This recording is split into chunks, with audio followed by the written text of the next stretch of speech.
Mamma mia, salut les amis et bienvenue dans cette nouvelle vidéo des Teachers du Net.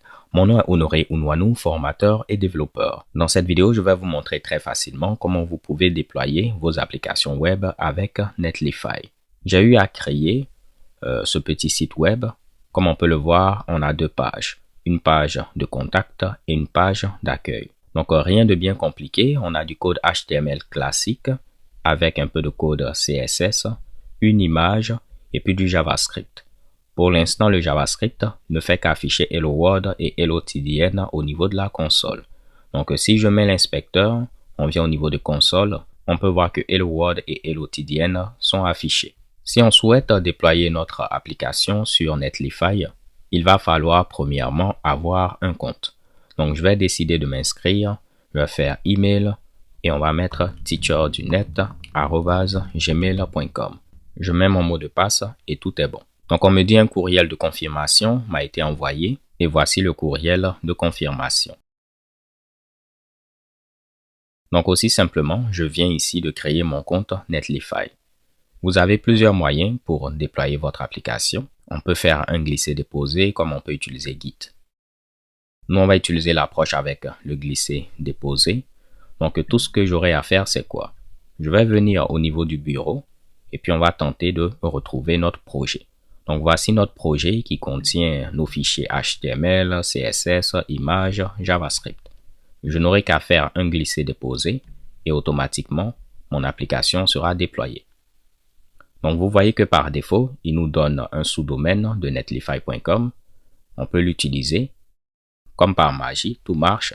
Mais si vous le souhaitez, plus tard au niveau de domaine settings, vous pouvez rajouter votre domaine customisé.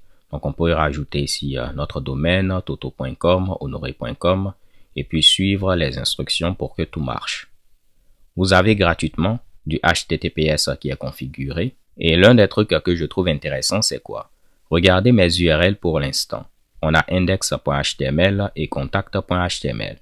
Mais si vous venez, on va venir au niveau de Settings, Build and Deploy.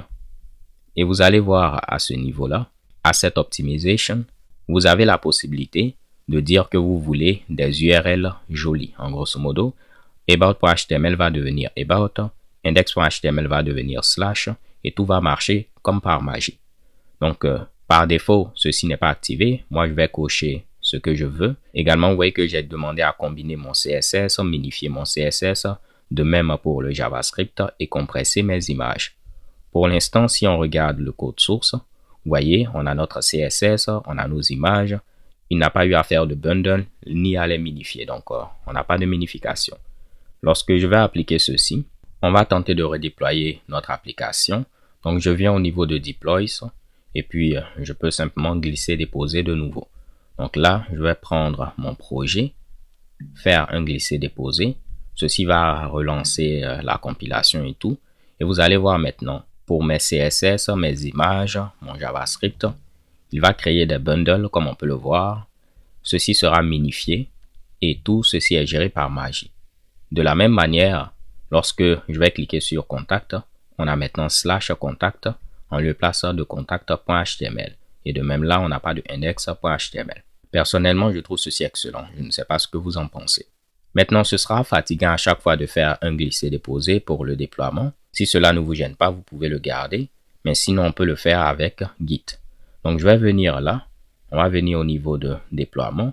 Et puis, pour l'instant, nous, on a eu à faire un glisser-déposer. Si je viens au niveau des settings, on peut voir qu'on nous dit qu'on peut le lier à un dépôt Git. On a même la possibilité de configurer des variables d'environnement, si vous connaissez les variables d'environnement et plein d'autres choses. Moi, je vais faire ici lier ceci à Git. Je prends GitHub. Donc, j'étais déjà connecté à GitHub, donc il a détecté mon compte.